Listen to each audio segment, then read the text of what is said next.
मैं यूएई के बारे में बताना चाहता हूं। जब हमारा देश का विभाजन हुआ, यहां से जितना मुसलमान पाकिस्तान गए उनका भी प्रॉपर्टी था, और पाकिस्तान से जितना हिंदू भारत में आए उनका भी प्रॉपर्टी काफ़ी वहाँ थे। पाकिस्तान में जितना भी हिंदुओं का प्रॉपर्टी है वो तो सरकार ने ले लिया, और बाकी जो भी करना था कर लिया। यहाँ से जो मुसलमान गए उसमें ज़्यादातर लोगों ने अपना प्रॉपर्टी को वक्फ के तहत डिक्लेयर करके गए। और सर ऐसा कई केसेस है, मैं अभी बहुत लंबा इसमें नहीं जाना चाहता हूँ, ये फैक्चुअल चीज़ है सर। मैं ये कहना चाहता हूँ कि ठीक है, आपका ज़मीन है, आप किसी को क्या करना चाहता है मैं उसको नहीं कह रहा हूँ। मैं इसी बात को कहना चाह रहा हूँ कि अगर किसी ने अपना विल, अपना डीड दिया है, अपना जो मनसा को साफ किया है, अगर उसका लाभ मुसलमान महिला या मुसलमान बच्चे को अगर लाभ नहीं मिलता है तो क्या सरकार चुपचाप बैठना चाहिए सर? ये हमारा दायित्व है, ये इस सदन का दायित्व है कि गरीब महिला कोई भी हो, चाहे हिंदू हो, मुसलमान हो, सिख, ईसाई, बौद्ध, पारसी और जैन, कोई भी हो, ये इस सदन का दायित्व है कि न्याय दिलाने के लिए अगर कोई कमी है तो पूरा करना चाहिए। और आज हम सर, आज जो ये अमेंडमेंट बिल लेके आ रहे हैं उसमें सारा प्रावधान रखा गया है। उसमें एक मैटर मैं बोलना चाहता हूँ, लॉ ऑफ लिमिटेशन में क्या कहते हैं सर, इसमें ऐसा प्रावधान था जिसको हम हटा रहे हैं आज के इस अमेंडमेंट के जरिए। लॉ ऑफ लिमिटेशन में ऐसा था पुराने कानून में कि इतने साल तक आप अगर कोई अपील नहीं किया, या उस समय उसका कुछ बीच में कुछ घटना हो गया, या पुराने बहुत साल हो गए, आप लॉ ऑफ लिमिटेशन तो होना चाहिए ना सर, कहीं सीमा तो होना चाहिए। लेकिन इन्होंने ऐसा किया कि मान लो कोई खड़ा होकर कहेगा कि 500 साल पहले मेरा बाप दादा का इस जगह में कोई कार्यक्रम चलता था, नमाज पढ़ा था, या किसी ने कुछ किया है, सिर्फ एक बात बताने पर पूरा वो जगह को वक्फ प्रॉपर्टी डिक्लेयर किया जाता था। ऐसा नहीं कर सकते। लॉ ऑफ लिमिटेशन भी इसी संसद ने बनाया है, और लॉ ऑफ लिमिटेशन को भी ओवरराइड कर दिया था ये 1995 वक्फ एक्ट ने सर। तो ये कैसे हो सकता है कि एक ऐसा कानून इस देश में कैसे हो सकता है कि बाकी जितना कानून को ऊपर में चढ़ जाता है और उसका ओवरराइडिंग इफेक्ट होता है? ऐसा हो नहीं सकता। हम कैसे एक्सेप्ट किया है इतने सालों तक? तो ये सर एक अच्छा समय है जो गलती किया है।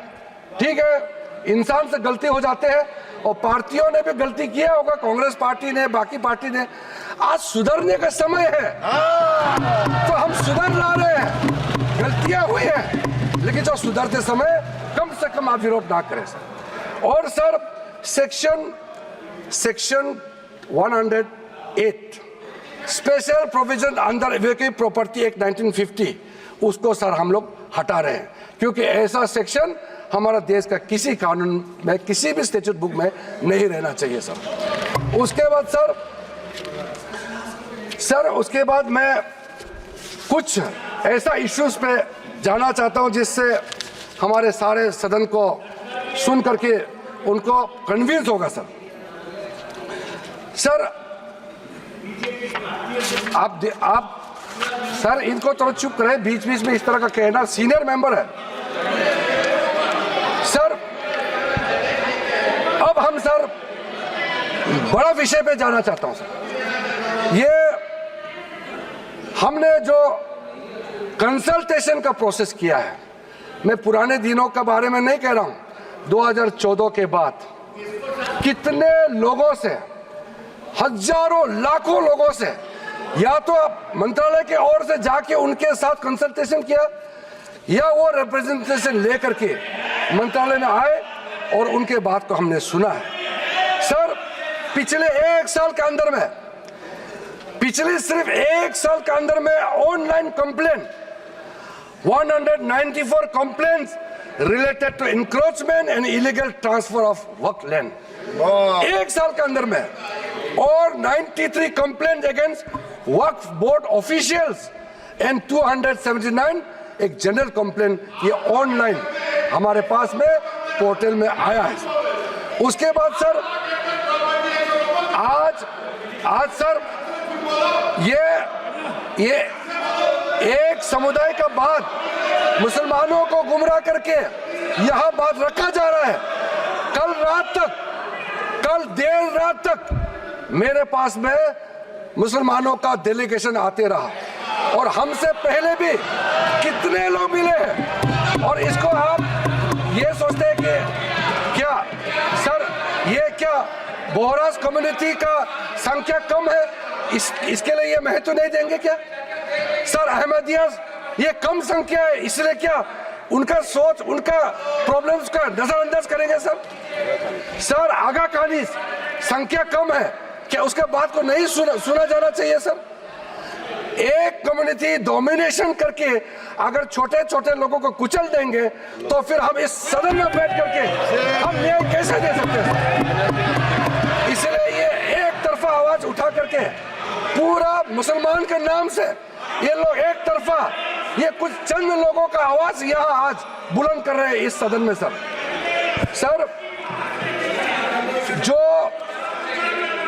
जो वक्फ बोर्ड के बारे में कई लोगों ने जिक्र किया है, लेकिन प्राइवेटली इसमें भी कई ऐसा नेता है जो मुझे आके कहा है कि देश में जितना स्टेट वक्फ बोर्ड है सब माफिया लोगों ने कब्जा कर लिया है। ये बहुत लोग कह रहे हैं, आज सदन में नहीं कह रहे हैं, सदन में अपना अपना पार्टी का दबाव या किसी के डर से या वोट बैंक का चक्कर से नहीं बोल रहा है, मगर प्राइवेटली हर एक मुसलमान आकर के कहता है नाम मत बताना नाम तो हम बताएंगे नहीं सर। मैं आप लोगों का पॉलिटिकल इश्यूर में खराब नहीं कर दूंगा। कौन सा एमपी ने मुझे आके बताया कि पार्टी विरोध कर रहा है लेकिन अंदर से हम साथ दे रहे हैं, मैं नाम नहीं लूंगा। मैं नाम लेकर के इन एमपी साथियों का पॉलिटिकल करियर को मैं बर्बाद नहीं करूंगा सर। कंसल्टेशन का जहां तक आता है सर, सबसे पहले बस हो गया सर। कंसल्टेशन हमने कई लेयर्स में कंसल्टेशन किया है सर, ऑफिशियल लेवल में, पॉलिटिकल लेवल में, स्टेट गवर्नमेंट का रिप्रेजेंटेटिव से और इंडिविजुअल लेवल में बहुत वाइड कंसल्टेशन देश भर में हम लोगों ने किया है सर। मुझे इस मंत्रालय में आए हुए अभी लगभग 2 महीने हुए हैं, लेकिन जो कंसल्टेशन प्रोसेस हमारे से पहले जो मंत्री थे इस मंत्रालय के, सब लोगों ने बहुत बारीकी से समस्याओं का भी पहचान किया और कंसल्टेशन प्रोसेस भी बहुत ब्रॉड बेस किया है सर। कुछ कंसल्टेशन के बारे में मैं आपको जरूर बताना चाहता हूं सर। 2015 के बाद एक्टिव कंसल्टेशन का प्रोसेस शुरू हुआ है। ऐसा मत सोचिए ये 2024 में वक्फ बोर्ड अमेंडमेंट बिल लेकर के अचानक आया है, मत सोचिए। ये मैं आपको बताने वाला कितना एक्सटेंसिव एक्सरसाइज कंसल्टेशन करके आज ये बिल आपके सामने में पेश कर रहे हैं सर।